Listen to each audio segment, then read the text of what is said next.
with regard to Syria or with regard to a progressive, this is really what it is. Progressivism on the international stage. Progressives are idealistic, and I'm not saying that as a derogatory term. I'm saying that as in the international relations theory definition of idealism. Right? We're idealistic, and we trend towards pacifism. Neither one of those are negative terms, in my opinion. I think both of them are noble. However, having a progressive foreign policy really is a difficult thing when you consider the requirements that the United States should have in some cases. There are a lot of things we should not be involved in. We should not be using our military to expand capitalism, right? We kind of missed that boat. We did that really in the Cold War, and, capitalism won. The military pushed its way through, right? So we're kind of past that boat. But there's still a couple of corners of the globe that we're still trying to force it down their throats. For the most part, we're just protecting the interest of of multinational corporations, right? The military should not be involved on the global stage for those purposes. And that's something that Juma Baraka was asked, but he didn't really answer the full picture, right? He addressed it from that perspective. He said that the military should not be used to service the 1%. And I agree with that. However, when should it be used? And then as soon as we answer the question of when the military should be used on the global stage, we do open Pandora's box, right? We do get involved in quagmires. Do we use the military for humanitarian purposes? Well, which humanitarian purposes? Because we have a humanitarian crisis in Aleppo. We have a humanitarian crisis in Syria. Should America's wealth be used to help the lives of people? Clearly, it should not be used to fund the Saudi attack on Yemen, the Saudi Arabians' war on Yemen. But there's a difference between Saudi Arabia's war on Yemen, which we are fully involved in, and our non-involvement in Syria.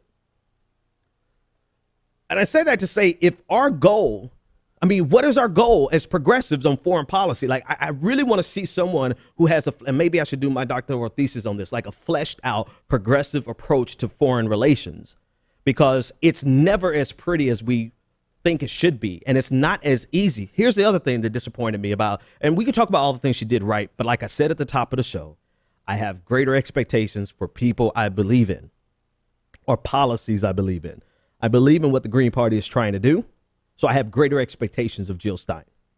And that's really just, I'm sorry, I may not be fair, but that's just how I operate. I have no expectations of Hillary Clinton. Only expectation I have of Hillary Clinton is that she's going to maintain the status quo. That's what I expect her to do. Only expectation I have of Donald Trump is that he's going to be the moron that Donald Trump, the self-serving, depraved moron that he is. That's the only expectation I have.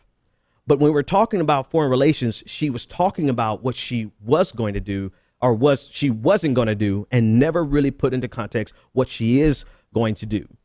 And that, to me, is problematic because it leaves a gaping hole in our conversation. It leaves us with a critique of everything that's done wrong without a real solution of how we're going to do it right. And very few people have come and said, this is what we should do. But I see constant criticism of what we shouldn't do. And that's easy, right? Part of me is fully on board with no-fly zone, with not doing a no-fly zone, right? Because of the implications, because of the same fears that everyone else has. But at the same time, not implementing a no-fly zone without telling us what you will do pretty much is what Barack Obama is doing. You realize that, right? Just simply saying that we're not going to institute a no-fly zone in Syria, which we probably can all agree with, but not giving us a solution is pretty much what we're doing right now.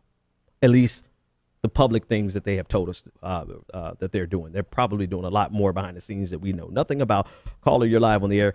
What's your name, comment, and/or question?